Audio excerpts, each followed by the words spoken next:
Shalom Bapak Ibu Saudara yang terkasih, bertemu kembali dengan saya Fikar Pendeta Hendra Kristen Malulang dalam renungan kasih menara Kristen kita. Bapak Ibu Saudara yang terkasih dan nama Tuhan Yesus Kristus, tema dan ayat nats renungan kita di hari yang berbahagia ini diambil dari Efesus 4 ayat 25 sampai 32 dengan tema hidup baru dalam kasih Kristus. Kami akan bacakan Efesus 4 ayat 25 sampai dengan 32. Beginilah firman Tuhan. Karena itu buanglah dusta dan berkatalah benar seorang kepada yang lain, karena kita adalah sesama anggota. Apabila kamu menjadi marah, janganlah kamu berbuat dosa. Janganlah matahari terbenam sebelum padam amarahmu, dan janganlah beri kesempatan kepada iblis. Orang yang mencuri, janganlah ia mencuri lagi, tetapi baiklah ia bekerja keras dan melakukan pekerjaan yang baik dengan tangannya sendiri, supaya ia dapat membagikan sesuatu kepada orang yang berkekurangan. Janganlah ada perkataan kotor keluar dari mulutmu, tetapi pakailah perkataan yang baik untuk membangun di mana perlu, supaya mereka yang mendengarnya beroleh kasih karunia. Dan janganlah kamu mendukakan Roh Kudus Allah yang telah memateraikan kamu menjelang hari penyelamatan. Segala kepahitan, kegeraman, kemarahan, pertikaian, dan fitnah hendaklah dibuang dari antara kamu. Demikian pula segala kejahatan. Tetapi hendaklah kamu ramah seorang terhadap yang lain, penuh kasih mesra dan saling mengampuni, sebagaimana Allah di dalam Kristus telah mengampuni kamu. Demikianlah firman Tuhan. Sekali lagi saya menyapa Bapak Ibu Saudara. Shalom, Horas, Amanginang. Bapak Ibu Saudara yang terkasih, sesuai dengan renungan kita, tema kita adalah hidup baru dalam kasih Kristus. Sungguh luar biasa. Puji Tuhan, saya yakin dan percaya kita semua yang mendengarkan renungan firman ini tentunya semakin hari menjadi lebih baru lagi dalam segala aktivitas, kegiatan, dan perjalanan kehidupan kita. Dan hari ini kita juga punya semangat yang baru lagi untuk mendengarkan firman Tuhan. Walaupun dengan begitu banyak persoalan di dalam hidup kita, tapi saya percaya Tuhan selalu menyertai kita. Bapak Ibu Saudara-saudari yang terkasih, di ayat yang pertama, di ayat yang ke-25, kita dibuka dan diberitahukan sesuatu hal yang sangat luar biasa, yaitu bahwa umat Kristus merupakan satu tubuh. Bapak Ibu Saudara, dikatakan buanglah dusta dan berkatalah benar seorang kepada yang lain, karena kita adalah sesama anggota. Kadangkala di dalam kehidupan kita masih sering menganggap bahwa bahagian dari keluarga kita, bahagian dari sahabat kita adalah orang-orang yang berada di sekeliling kita. Kalaulah kita bertemu dengan marga lain contohnya, apalagi tidak satu kampung, kadang-kala mungkin kita tidak open, tidak terbuka, tidak terlalu menanggapi baik kesulitannya ataupun ketika dia meminta pertolongan kepada kita. Tetapi ketika yang kita jumpai, yang datang kepada kita adalah keluarga kita, satu marga begitu, teman sekelas kita di dalam persekolahan, perkuliahan, dalam lingkungan kita, mungkin kita pasti akan terbuka untuk menolong. Bapak Ibu Saudara yang terkasih, ingatlah bahwa ketika kita menjadi umat Allah, ketika kita menerima baptisan itu, ketika kita menerima persekutuan dengan Tuhan Allah Yesus Kristus, maka sudah pasti dan sudah jelas mereka yang hidup di dalam Kristus adalah juga bagian dari keluarga kita. Sehingga ketika kita berjalan baik di pasar, di mall, dan lain sebagainya, bagaimana respon kita ketika kita bertemu dengan keluarga kita? Tentu kita harus terbuka, tentu kita harus memberikan salam yang terbaik. Walaupun memang di dalam pergumulan sekarang sangat sulit rasanya untuk terbuka bagi orang lain, untuk saling percaya, karena sudah banyak sekali penipuan dan lain sebagainya. Tapi kita dituntut di dalam hal ini bahwa kita harus tetap mengingat bahwa kita lah umat-umat Allah, yaitu keluarga Allah. Kita semua adalah satu keluarga, satu anggota. Karena itu mari tunjukkan kasih kita. Ketika kita bisa menunjukkan rasa kepedulian kita, empati, simpati kita kepada keluarga sesama kita, maka alhasil kepada mereka pun yang belum mengenal Kristus, kita akan tahu bagaimana caranya bertindak. Jadi omong kosong ketika saudara bisa membantu orang yang bukan keluarga Anda sendiri, dalam tanda kutip umat Allah, itu tidak mungkin. Bagaimana mungkin Anda bisa membantu mereka, sedangkan mungkin saja saat ini saudara, Bapak Ibu, mungkin saja tetangga di depan rumah, yaitu keluarga-keluarga Kristus tengah dalam kesulitan. Bagaimana mungkin Anda lebih memilih untuk menolong orang lain daripada keluarga Anda sendiri? Maka rendahkan hatimu dan berikanlah dirimu kepada Tuhan, supaya engkau mampu dapat melihat dengan penuh kasih. Itulah sapaan ayat pertama yang diberitahukan kepada kita, Bapak Ibu Saudara yang terkasih. Kemudian di ayat selanjutnya, di ayat 26 sampai dengan ayat 30, hal yang luar biasa Bapak Ibu Saudara yang terkasih.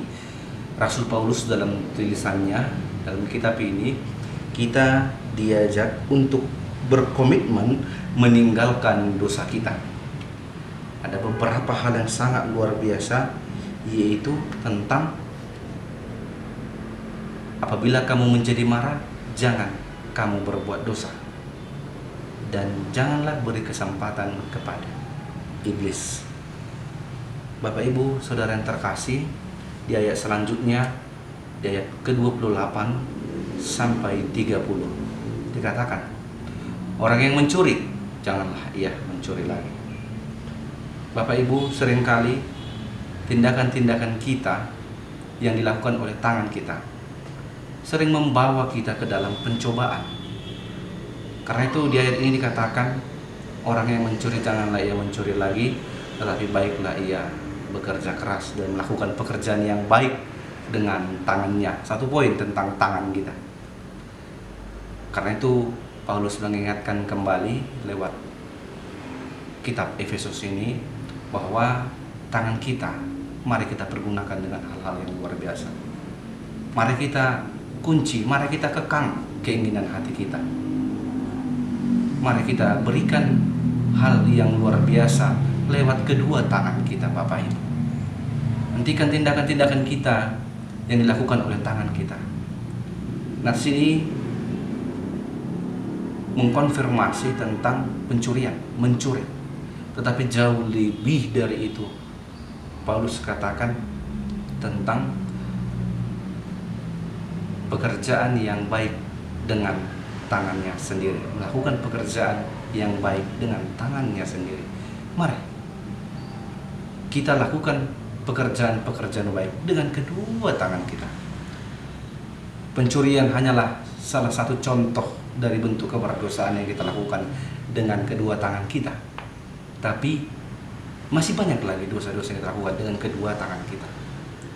Mari kita hentikan itu, mari kita komitmen untuk hal itu, untuk meninggalkan dosa-dosa itu, untuk hidup di dalam kasih Kristus. Maka kita harus berusaha meninggalkan kebiasaan-kebiasaan buruk kita. Ya, sedari kecil tidak tahu berapa kasus pencurian yang kita lakukan. Sedari kecil sampai hari ini tidak tahu sudah berapa banyak dosa yang kita lakukan dengan kedua tangan kita. Tapi mampukah kita mengingat sudah berapa banyak orang kita tolong dengan kedua tangan kita, Bapak Ibu? Jadi mari, Paulus dalam surat Efesus ini yang dia tuliskan di dalam penjara, begitu banyak pergumulan yang dia hadapi. Semasa kehidupannya dia begitu hidup di dalam keberdosaan. Tetapi pada akhirnya ketika dia memilih untuk mengikut Yesus, maka perubahan nyata dia tunjukkan di dalam kehidupannya. Jadi ketika kita berkomitmen untuk meninggalkan dosa, maka hentikan perbuatan itu, Bapak Ibu. Ya, memang kita selalu terus berusaha untuk menjadi baru lagi setiap hari. Tetapi sebagai seorang anak hamba Allah, kita sepatutnya benar-benar berkomitmen dan katakan tidak kepada dosa. Kemudian di ayat selanjutnya dikatakan, janganlah ada perkataan kotor keluar dari mulutmu, ayat 29 Bapak Ibu. Ketika tadi Paulus mengingatkan kita kejahatan yang dilakukan oleh tangan kita, di ayat selanjutnya Paulus katakan tentang janganlah ada perkataan kotor keluar dari mulutmu, tetapi pakailah perkataan yang baik untuk membangun. Paulus selanjutnya mengingatkan tentang mulut kita. Ini juga salah satu bagian tubuh yang banyak sekali kita pergunakan untuk melakukan dosa. Mulut kita begitu berbahaya Bapak Ibu, seperti pedang bermata dua. Hari ini kita berkata kebaikan, sedetik kemudian, beberapa detik kemudian kita berkata maut, kita berkata kejahatan yang dapat membunuh saudara-saudara kita, keluarga kita. Jadi mari, ketika engkau diberikan sesuatu hal yang luar biasa dengan pikiranmu, maka pergunakan perkataan-perkataanmu dengan yang hal luar biasa juga. Mari bangun kehidupanmu, mari bangun anggota tubuhmu untuk memuliakan Tuhan, untuk memberikan pertolongan kepada mereka yang membutuhkan. Bahkan lewat ucapan, itu mampu memberikan kehidupan bagi banyak orang.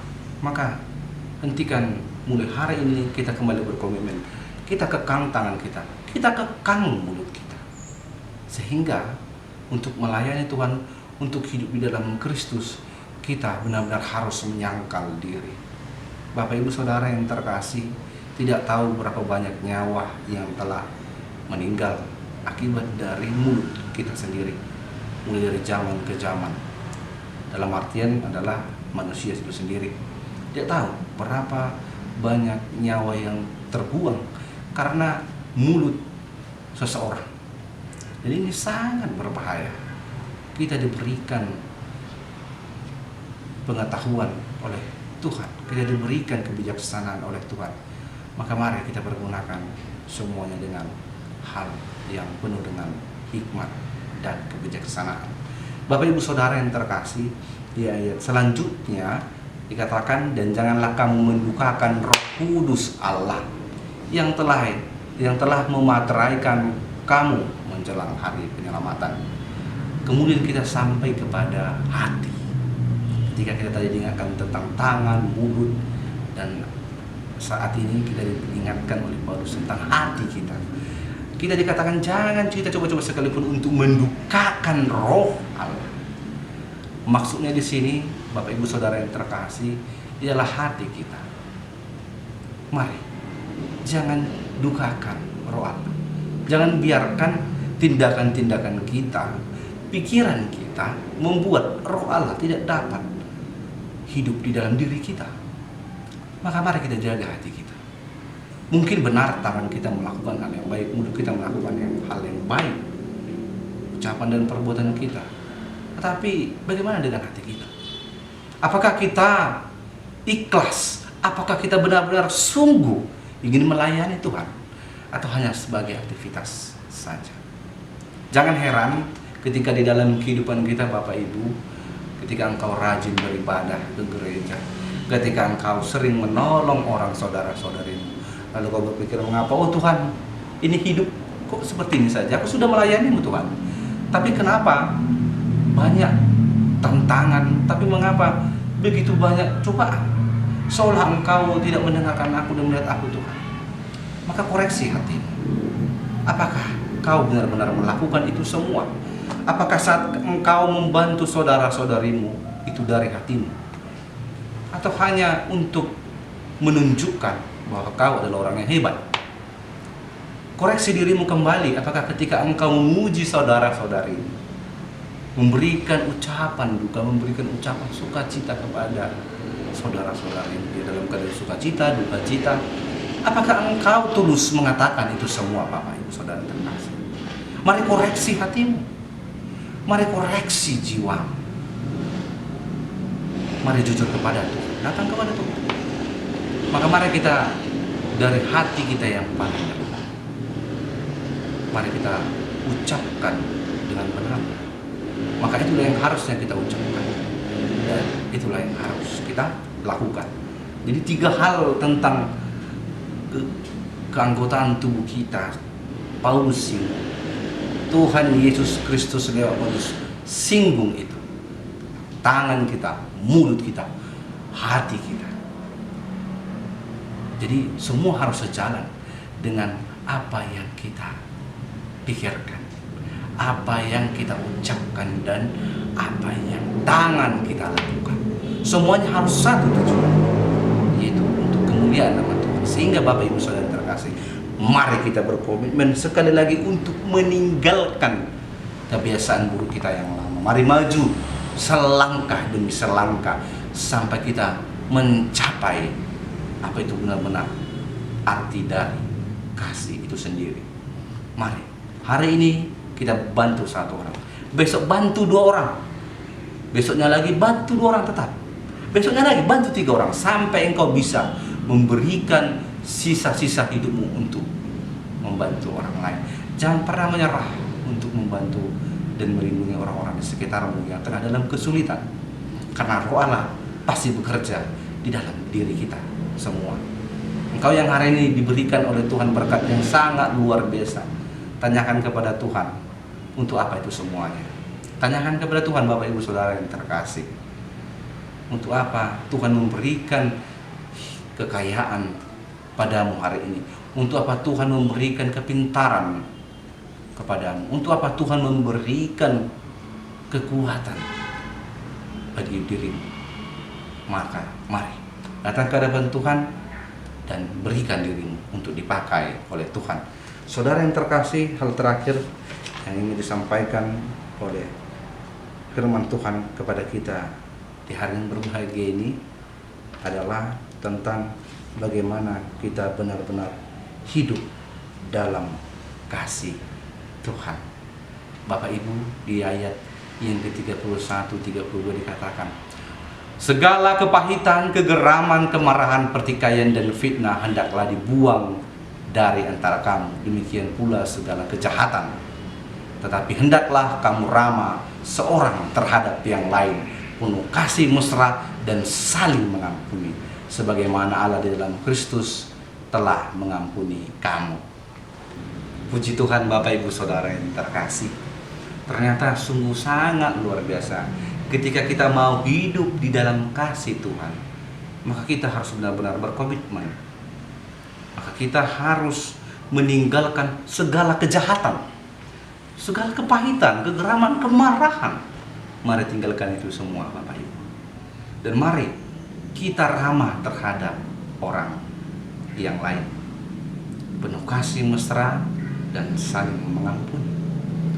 Bapak Ibu Saudara yang terkasih, saya memahami dan saya juga yakin kita memiliki banyak pergumulan dan dosa-dosa lampau yang kadangkala sering mengganggu kehidupan kita. Tetapi bagaimanakah mungkin kita dapat hidup kalau kita tidak melepaskan segala keberdosaan kita? Apakah kita sudah berdamai dengan diri kita sendiri? Apakah kita sudah berdamai dengan Tuhan? Ketika kita mau benar-benar hidup dengan kasih Tuhan, maka kita harus meninggalkan itu semua. Tidak mungkin Bapak Ibu, di dalam satu rumah terdapat 2 kepala keluarga, tidak. Kepala keluarga kita adalah Tuhan Yesus Kristus. Maka jangan ada lagi hal yang lain yang mampu memimpin kita hidup dalam keberdosaan, yang memimpin rumah tangga kita, yang memimpin rumah kecil kita. Haruslah Yesus Kristus. Maka biarkan Dia yang tinggal diam di dalam kehidupan kita. Memang sangat sulit, tapi itulah Kristus. Tapi itulah seorang Kristen yang harus memikul salib bersama-sama dengan Tuhan Yesus Kristus. Tidak ada satu orang pun yang mau hidup di dalam penderitaan. Tetapi pasti semua orang yang percaya pasti mau hidup di dalam kasih Kristus, sekalipun itu di dalam penderitaan. Sebab penderitaanlah yang membuat hidup kita benar-benar terasa bermakna. Sebab penderitaanlah yang membuat kita lebih dewasa hari lepas hari. Maka mari Bapak Ibu Saudara yang terkasih, biarkan Tuhan memimpin kita. Serahkan kepada Tuhan. Saya juga yakin kita punya banyak pergumulan. Mungkin Bapak Ibu Saudara-saudara yang terkasih, saat ini ada yang sedang menunggu pekerjaan, menunggu hasil panennya, menunggu naik jabatan. Tetapi kalaulah kita menyerahkan itu semua kepada Tuhan, tiada yang mustahil Bapak Ibu. Sungguh nyata kasih Tuhan itu sangat luar biasa. Tuhan tidak pernah meninggalkan kita. Kadangkala kitalah yang meninggalkan Tuhan.